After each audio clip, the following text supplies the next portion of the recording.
إن الحمد لله نحمده ونستعينه ونستغفره ونستهديه ونستنصره ونعوذ بالله من شرور أنفسنا ومن سيئات أعمالنا من يهده الله فلا مضل له ومن يضلله فلا هادي له وأشهد أن لا إله إلا الله وحده لا شريك له وأشهد أن محمدًا عبده ورسوله أما بعد فإن أحسن الحديث كتاب الله وخير الهدي هدي محمد وشر الأمور محدثاتها وكل محدثة بدعة وكل بدعة ضلالة وكل ضلالة في النار اللهم صل على محمد وعلى آل محمد كما صليت على إبراهيم وعلى آل إبراهيم إنك حميد مجيد اللهم بارك على محمد وعلى آل محمد كما باركت على إبراهيم وعلى آل إبراهيم إنك حميد مجيد أعوذ بالله من الشيطان الرجيم بسم الله الرحمن الرحيم وَلِسُلَيْمَانَ الرِّيحَ غُدُوُّهَا شَهْرٌ وَرَوَاحُهَا شَهْرٌ وَأَسَلْنَا لَهُ عَيْنَ الْقِطْرِ وَمِنَ الْجِنِّ مَنْ يَعْمَلُ بَيْنَ يَدَيْهِ بِإِذْنِ رَبِّهِ وَمَنْ يَزِغْ مِنْهُمْ عَنْ أَمْرِنَا نُذِقْهُ مِنْ عَذَابِ السَّعِيرِ يَعْمَلُونَ لَهُ مَا يَشَاءُ مِنْ مَحَارِيبَ وَتَمَاثِيلَ وَجِفَانٍ كَالْجَوَابِ وَقُدُورِ الرَّاسِيَاتِ اعْمَلُوا آلَ داود شُكْرًا وَقَلِيلٌ مِّنْ عِبَادِيَ الشَّكُورُ وَلِسُلَيْمَانَ الرِّيحَ ہم نے ہوا کو سلیمان علیہ السلام کے لیے مسخر کر دیا تھا۔ غدوها شہر، وہ صبح کے پہر ایک مہینے کی مسافت طے کرتی تھی، ورواحها شہر، اور پچھلے پہر بھی ایک پہر میں ایک مہینے کی مسافت طے کرتی تھی۔ وَأَسَلْنَا لَهُ عَيْنَ الْقِطْرِ، ہم نے ان کے لیے تانبے کا ایک چشمہ جاری کر دیا تھا۔ وَمِنَ الْجِنِّ مَنْ يَعْمَلُ بَيْنَ يَدَيْهِ، ہم نے کچھ ماہرین جنات کو ان کے لیے مسخر کر دیا تھا۔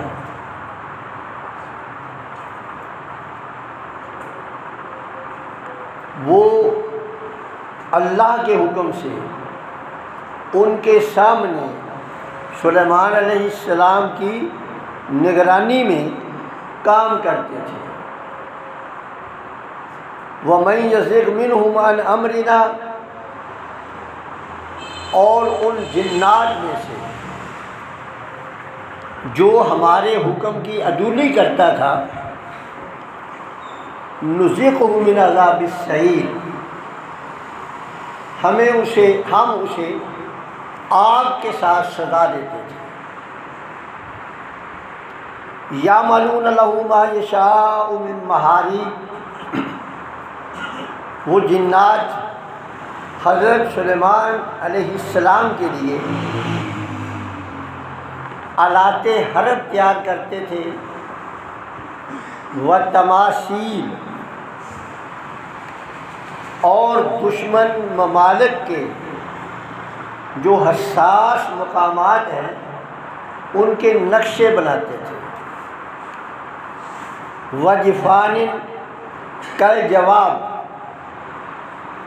اور وہ ڈونگے بناتے تھے سالن کے لیے جتنے بڑے بڑے حوض ہوتے ہیں،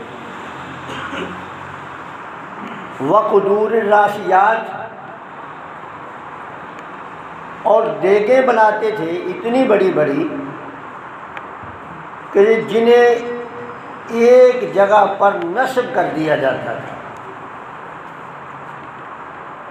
اعملوا آل داؤد شکرا، اے داؤد علیہ السلام کی اولاد اور ان کے ماننے والوں، تم شکر ادا کرو۔ وقلیل من عبادی الشکور، اللہ فرماتے ہیں لیکن میرے بندوں میں کم ہی ایسے بندے ہیں جو شکر ادا کرتے ہیں۔ اللہ رب العزت نے سلیمان علیہ السلام کے لیے ہوا مسخر کر دی تھی۔ اب مفسرین نے اپنے اپنے زمانی اور مکانی حالات کے مطابق اس کی تفسیر کی ہے۔ پہلے وقت کے جو مفسرین ہیں اس وقت چونکہ بحری بیڑا تیار ہوا تھا تو بحری بیڑا ان کے سامنے تھا، اور بحری بیڑا جو ہے یہ سب سے پہلے مسلمانوں میں حضرت معاویہ رضی اللہ تعالیٰ عنہ نے تیار کیا تھا۔ تو ظاہر ہے کہ جتنے بھی مسلم مفسرین ہیں وہ سارے اس کے بعد آئے ہیں، اور وہ بحری بیڑے جو تھے وہ انجن کے ساتھ نہیں چلتا تھا بحری بیڑا بول بنا، چلتا تھا ہوا کے ساتھ، ہوا کو مسخر کیا تھا انہوں نے کسی طرح۔ تو اس لیے مفسرین نے، اس وقت کے مفسرین نے اس کا ترجمہ یہ کیا ہے کہ حضرت سلیمان علیہ السلام جب اپنی فوج لے کر کسی علاقے میں جہاد کے لیے نکلتے تو وہ 1 مہینہ تک جدھر کا انہوں نے رخ کرنا ہوتا تھا، جدھر جانا ہوتا تھا، ہوا جو ہے وہ پیچھے سے چلتی تھی اور اس بحری بیڑے کو وہ دھکا لگاتی ہوئی اس کے مقام تک پہنچا دیتا۔ کیونکہ غدو کا معنی ہے سفر کا آغاز کرنا، یہ بھی اس کا معنی ہے۔ اور جب وہ جنگ سے فارغ ہو جاتے تھے، وَرَوَاهُهَا شَهْرٌ، جب جنگ سے وہ فارغ ہو جاتے تھے تو پھر وہ واپس فلسطین آتے تھے، پھر ہوا جو ہے دوسرے رخ سے چلنی شروع ہو جاتی تھی، وہ ہوا بحری بیڑے کو دھکا لگاتی تھی، اور بیڑا جو ہے وہ 1 مہینے میں اپنی اصل منزل پر پہنچ جاتا، کیونکہ اس وقت بحری بیڑا ایجاد تھا۔ اس لیے انہوں نے تفسیر جو ہے وہ بحری بیڑے کو سامنے رکھ کر کی ہے، لیکن اس کی جو وضاحت ہے کہ وہ ہوا کو کیسے مسخر کیا تھا، کیا اس کا طریقہ کار تھا، اس کی تفصیل نہ تو قرآن مجید میں ہے اور نہ ہی یہ تورات اور انجیل میں ہے۔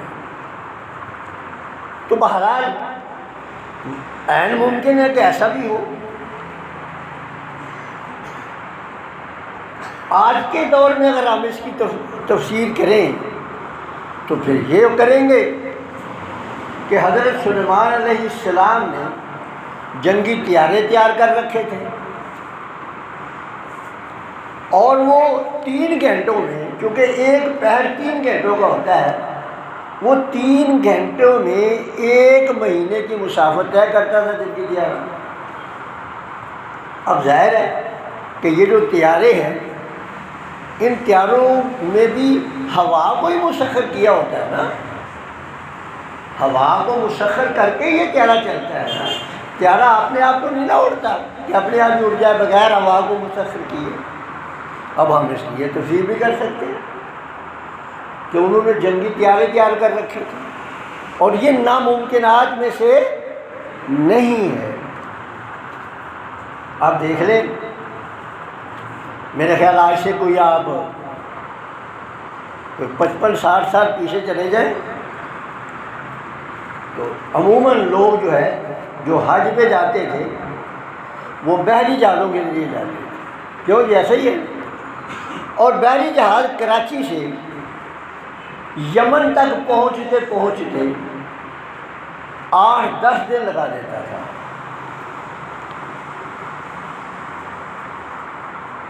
جہاں یلملم ہے نا، وہاں 8 سے 10 دن لگا دیتا تھا، اور یہ مشہور بندرگاہ تھی اس زمانے کی۔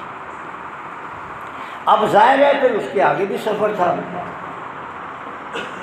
اب وہ سفر جو مکے تک کا اس دور میں 15-16 دن کا تھا تقریباً، کیونکہ 8-10 دن یہ لگ گئے، پھر جدے تک، پھر جدے سے آگے گھوڑے، گدھے، کھچر، ان کے ذریعے سفر ہوا کرتے تھے، تو یہ 15-20 دن کا سفر تھا۔ لیکن آج یہ 15-20 دن کا جو سفر ہے یہ 4-5 گھنٹے میں ہو رہا ہے۔ تو اس لیے یہ کوئی بعید نہیں ہے کہ حضرت سلیمان علیہ السلام نے جنگی طیارے تیار کیے ہوں، کیونکہ تہذیبیں بنتی بھی ہیں، تہذیبیں مٹتی بھی ہیں۔ اللہ نہ کرے جس دور سے ہم گزر رہے ہیں، اگر یہ ایٹمی وار شروع ہو جائے تو آپ کا کیا خیال ہے کہ یہ تہذیب مٹے گی نہیں؟ ایٹمی وار اگر شروع ہو جاتی ہے، کیونکہ بہت سارے ممالک کے پاس ایٹم ہے، اور شاید کئی میرے دوستوں کو پتہ نہ ہو، یہ جو ایٹم ہے نا، جس علاقے میں چلے گا اور اس کے اثرات جائیں گے، اس علاقے کی ہر چیز کو یہ بھاپ کی طرح پگھلا کے ختم کر دے گا۔ یعنی درجہ حرارت، ابھی بجلی نہ آتی تو پھر ہم میں سے کئی ہمارے بھائیوں نے نا گرے بانوں میں پھونکے مارنی تھی، کیوں ڈر رہا؟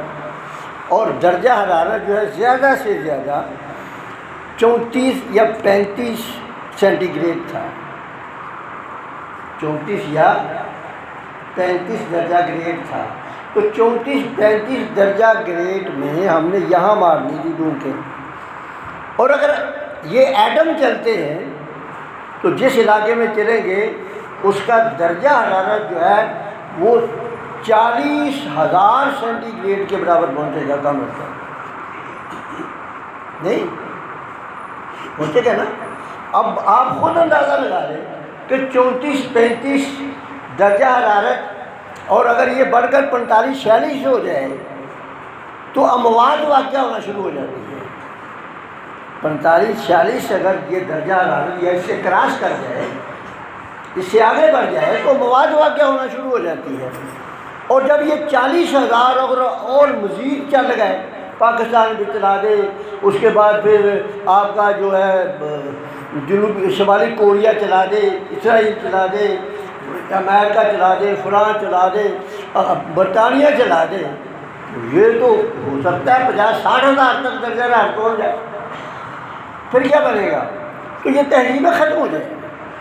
عین ممکن ہے کہ وہ جب حضرت سلیمان علیہ السلام نے بھی جنگی طیارے تیار کیے ہوں، اس کے بعد اللہ کی طرف سے عذاب آیا ہو یا جنگیں ہوئی ہوں جس نے اس تہذیب کو ختم کر دیا، جس طرح عاد و ثمود کی جو تہذیبیں تھیں کہ عاد و ثمود نے، بلکہ آپ دور مت جائیں، یہ آپ مصر چلے جائیں، جیزۃ الاحرام میں چلے جائیں، آپ اس کا سراغ ہی نہیں لگا سکتے کہ کئی ٹن وزنی پتھر ہے جو ایک کے اوپر دوسرا رکھا ہوا ہے۔ ڈاکٹر صاحب ایسا ہے نا، کئی ٹن وزنی پتھر ہے، اور آج تک دریافت نہیں ہو سکا کہ وہ پتھر کس چیز سے اٹھا کر ایک پتھر کو دوسرے پتھر پر رکھا گیا۔ تو یہ تو تہذیب تھی نا، تو تہذیبیں بنتی بھی ہیں، تہذیبیں مٹتی بھی ہیں، تو عین ممکن ہے۔ تو اس لیے خواہ اس میں تکلف کرنے کی ضرورت ہے نہیں ہے بھی یہ کیسے ممکن ہے، بس اللہ نے کہا ممکن ہے۔ اللہ اکبر۔ پھر اللہ فرماتے ہیں وَأَسَلَّ لَهُ عَيْنَ الْقِطْرِ، ہم نے ان کے لیے تانبے کے چشمے جاری کر دیے تھے۔ اور دنیا آج کی سائنس میں یہ جانتی ہے کہ سونے کے بعد تانبا ہی وہ دھات ہے جو قیمتی اور دیر پا ہے، اور جس سے بڑے بڑے مقاصد جو ہے حاصل کیے جاتے ہیں۔ یہ برقی رو کو آپ دیکھ لیں، یہ سب سے زیادہ تیزی کے ساتھ سونے کی تار میں چلتی ہے، اور سونے کے بعد پھر یہ برقی رو جو ہے سب سے زیادہ تیز جو ہے نا سونے کے بعد تانبے میں چلتی ہے۔ ڈاکٹر صاحب ایسے ہی ہے؟ تو سونے کے بعد یہ تانبا، تو ممکن ہے کہ حضرت سلیمان علیہ السلام نے جو ہے وہ یہ برقی آلات بھی تیار کیے، کیونکہ ان کے پاس تانبے کا بہت بڑا ذخیرہ تھا۔ وَمِنَ الْجِنِّ مَن يَعْمَلُ بَيْنَ يَدَيْهِ، اور جنات میں جو انجینئر تھے نا، جو کاریگر تھے، یہ آگے تفصیل آ رہی ہے، جنات میں جو انجینئر، ظاہر ہے جب انجینئر اور کاریگر ہوں گے تو وہ ٹیکنالوجی تو بنائیں گے، اور کیا کریں گے؟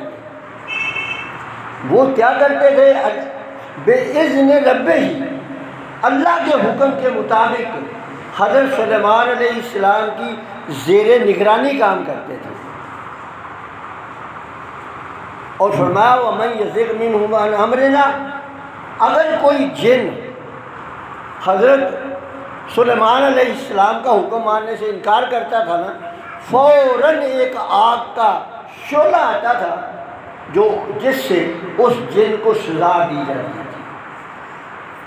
اب یہ بھی بات ہماری سمجھ میں آئے یا نہ آئے، بھی جن بھی آگ کا ہے، آگ اس کو کیا کرے گی، بھئی یہ اللہ بہتر جانتا ہے، لیکن بہرحال اللہ نے کہا کہ ہم اس کو آگ کی سزا دیتے تھے۔ یعملون لہ ما یشاء، جو حضرت سلیمان علیہ السلام چاہتے تھے نا وہ تیار کرتے تھے۔ کیا سلیمان علیہ السلام چاہتے تھے؟ من محاریب، یہ اسم آلہ اسے کہتے ہیں، محراب کی یہ جمع ہے، اسم آلہ اسے کہتے ہیں، اور یہ حرم سے نکلا ہوا ہے صاحب، اور حرم کا معنی لڑائی ہے۔ تو اس کا مطلب یہ ہوا کہ حفاظت کا ہتھیار ہو سکتا ہے کہ وہ ریڈار بھی حضرت سلیمان علیہ السلام نے تیار کروائے ہو، کیونکہ ریڈار جو ہے وہ بھی حفاظت کا ایک آلہ ہے۔ اچھا، محراب جو ہے نا، یہ جہاں میں کھڑا ہوں اس کو بھی محراب کہتے ہیں، اور اس کی پشت پہ، اس کے پس منظر پہ آپ دیکھیں نا تو یہ بھی ایک حفاظت کا آلہ بنایا تھا، کیونکہ جس وقت حضرت عمر رضی اللہ تعالیٰ عنہ پر اور حضرت علی رضی اللہ تعالیٰ عنہ پر اور حضرت عمر بن عاص کے ایک وزیر پر جب محراب نہ ہونے کی وجہ سے قاتلانہ حملہ ہو گیا تھا نا، تو پھر حضرت معاویہ رضی اللہ تعالیٰ عنہ نے انجینئروں کی مشاورت سے یہ محراب تیار کیا تھا تاکہ امام جو ہے نا دشمن کے حملے سے محفوظ رہے۔ یعنی یہ بھی ایک قسم کا حربی آلہ ہے۔ تو محراب کا معنی حربی آلات، جنگی آلات، محراب بھی ہو سکتا ہے اسے۔ اور اس کے معنی پھر وسعت تھوڑی سی دی گئی تو یہودیوں کا جو عبادت خانہ ہے نا اس کو بھی محراب کہتے تھے۔ اب ممکن ہے کہ اس عبادت خانے کے اندر بھی ایسے آلات لگا دیے گئے ہوں کہ جو حفاظت کرتے ہوں، جیسے آج کل ہمارے یہاں کیمرے لگا دیے گئے ہیں بھی وہ حفاظت کی جاتی ہے۔ تو بہرحال اس زمانے میں بھی ترقی جو ہے بڑے عروج پر تھی۔ وتماثیل، اور یہاں اکثر مفسرین نے نا اس کا معنی کرنے میں غلطی کی۔ تماثیل کا معنی یہ ضروری نہیں کہ بھئی انسانوں کی، بھیڑوں کی، شیروں کی، چیتوں کی شکلیں ہوں گی تو یہ تماثیل ہے، ورنہ نہیں ہے۔ تماثیل نقشے بھی ہیں، بھلے تمثال اسے کہا جاتا ہے، بھلے آپ اس کو کاغذ پہ بنا دیں، بھلے آپ اس کو پتھر پہ بنا دیں، جس سے بھی بنا دیں کوئی شکل وہ تمثال ہے، اور یہ اس کی جمع ہے تماثیل۔ تو اس سے یعنی چونکہ بات جنگوں کی ہو رہی ہے، جنگوں میں شیر و چیتے، شیر چیتوں کی تصویریں بنانا تو بے مقصد ہے نا۔ تو اس کا مطلب یہ ہے کہ حضرت سلیمان علیہ السلام نے جنات سے جاسوسی کا کام بھی لیتے تھے، اور جنات جو ہے وہ دشمن کے حساس علاقوں کی تصویریں بنا کر لاتے تھے جو حضرت سلیمان علیہ السلام کو پیش کرتے تھے، اور سلیمان علیہ السلام جو ہے وہ بنا کرتے تھے۔ وہ صورت اسی میں آگے چل کر وہ ملکہ سبا کا ذکر آئے گا کہ ملکہ سبا کا جو وہ تخت لایا گیا، اور اس لایا گیا تو ظاہر ہے اس کی بھی تو آخر کسی نے تصویر بنا کر پیش کی ہوگی نا۔ وجفان، پہلے دور میں نا، چونکہ میں نے پہلے عرض کیا ہے کہ ہر مفسر نے اپنے موجودہ حالات کو دیکھ کر ترجمے کیے۔ پہلے دور میں اس کے ترجمے کیے گئے ہیں ٹپ، چونکہ کھانوں میں ٹپوں میں ڈالے جاتے تھے جب ہم چھوٹے ہوتے تھے، تو شادی بیاہ کے موقع پر، کیوں نہیں آپ کی شادی میں بھی ایسا ہی ہوگا، ٹپوں پہ کھانے وغیرہ ڈال کر پھر آگے تقسیم کیے جاتے تھے۔ لیکن اب ٹپوں کی جگہ کے ڈونگے آ گئے ہیں، تو اب ہم اس کا معنی بجائے ٹپ کرنے کے ڈونگے کرتے ہیں۔ وہ ڈونگے بڑے بڑے ہوں گے، اور تھال، جفان کو تھال بھی کہتے ہیں، تو ممکن ہے کہ ڈونگے ہوں اور ڈونگوں کے بعد تھال ہو، جس طرح عرب کے اندر ہے کہ ایک تھال کے اندر 8 10 بندے بیٹھ کے کھانا کھاتے ہیں، تو ممکن ہے کہ بڑے بڑے ڈونگے ہوں شعیب صاحب، اور ان ڈونگوں سے پھر تھالوں میں ڈالا جاتا ہو۔ یعنی اس سے یہ پتہ چلتا ہے کہ دو باتیں اس سے سامنے آتی ہیں۔ ایک تو یہ ہے کہ حضرت سلیمان علیہ السلام بڑے مخیر تھے، ان کے دسترخوان چلتے رہتے تھے۔ ایک اس سے معنی یہ سمجھ میں آتا ہے کہ سلیمان علیہ السلام جب اپنا لشکر لے کر چلتے تھے نا، تو اشیاء خور و نوش، کھانے پینے کی چیزیں اور باورچی اور پکانے والے اور سامان، وہ سارا لے کر جاتے تھے۔ تو فوج کو باقاعدہ ٹائم پر کھانا دیا جاتا تھا۔ تو اب ظاہر ہے کہ فوج کو کھانا دینے کے لیے برتن بھی تو بڑے بڑے چاہیے۔ اور آگے اللہ تعالیٰ فرمایا کل جواب، وہ جو ڈونگے تھے نا وہ اتنے بڑے تھے جتنے بڑے حوض ہوتے ہیں، کیونکہ اللہ تعالیٰ نے تانبا دیا تھا نا۔ اور آپ کو پتہ ہی ہوگا، میرے خیال ڈاکٹر صاحب کی شادی میں بھی تانبے کے ہی برتن آئے ہوں گے، اب میرے خیال اسٹیل تو چند سالوں سے آنے لگا ہے نا، پہلے تانبے کے۔ مجھے یہ یاد ہے کہ میری والدہ کے پاس جو تھے نا وہ تانبے کے تھال اور تانبے کے گلاس ہوتے تھے اتنے بڑے، تو وہ تانبا ان کو دیا تھا۔ تو ظاہر ہے یہ تانبے سے دیگیں، تھال، ڈونگے بونگے سب تانبے سے بنتے تھے۔ وقدور الراسیات، اور دیگیں تھی بڑی بڑی۔ راسیات کہتے ہیں جن کو ایک جگہ پہ نصب کر دیا جائے۔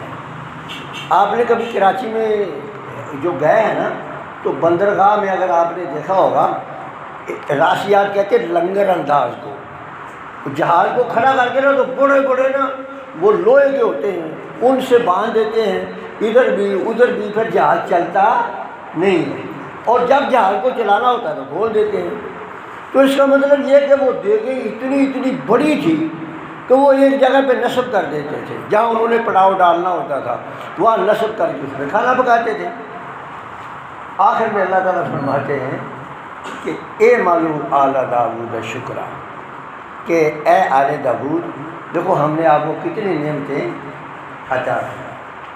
تو حضرت سلیمان اس سے یہ پتہ چلتا ہے کہ سلیمان علیہ السلام کو نا جہاد کا بڑا شوق تھا۔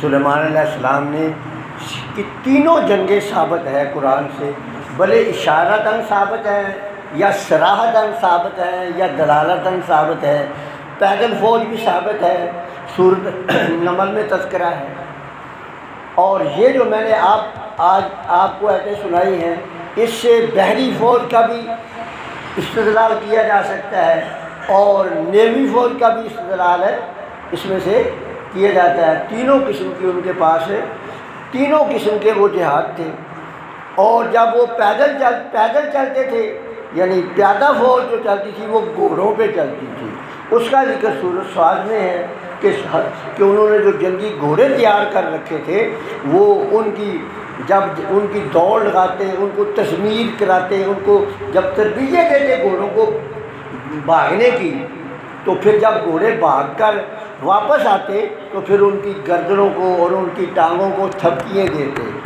اس میں بھی ہمارے مفسرین نے غلطیاں کی کہ سلیمان علیہ السلام کی عشاء عصر کی نماز قضا ہو گئی اور انہوں نے گھوڑ دوڑ کروا رہے تھے، عصر کی نماز قضا ہو گئی، انہوں نے پھر گھوڑوں کو کی گردنیں کاٹ دی اور گھوڑوں کی ٹانگیں کاٹ دی۔ کیسی حماقت ہے، بے قصور اپنا ہے۔ پہلی بات تو یہ ہے کہ نبی نماز کو قضا کرتا ہی نہیں، اور اگر کسی وجہ سے قضا ہو جائے، جیسے رسول اللہ صلی اللہ علیہ وسلم کی غزوہ خندق کے موقع پر قضا ہوئی تھی، تو پھر قضا تو ہوئی ہے کسی مجبوری کی وجہ سے، تو گھوڑوں بیچاروں کا کیا قصور ہے کہ اس کو ذبح کر ڈالا جائے؟ ایسا نہیں تھا، وہ انہوں نے گھوڑوں کو تھپکیے دی اور ان کی ٹانگوں کو کوئی بھی تھپکیے دی، اور یہ ذمہ دار جو ہے نا، جب بیل وغیرہ ہل چلانے کے بعد بیل وغیرہ کو ہل سے باہر نکالتے ہیں نا تو پھر ان کی گردن پسینے آلود ہوتی ہے، تو اس کا پسینہ صاف کرتے ہیں اور پیار کے ساتھ اس کی ٹانگوں میں بھی ہاتھ پھیرتے ہیں۔ اللہ سے دعا ہے کہ عمل کی توفیق عطا فرمائے۔ باقی دعوانا الحمدللہ۔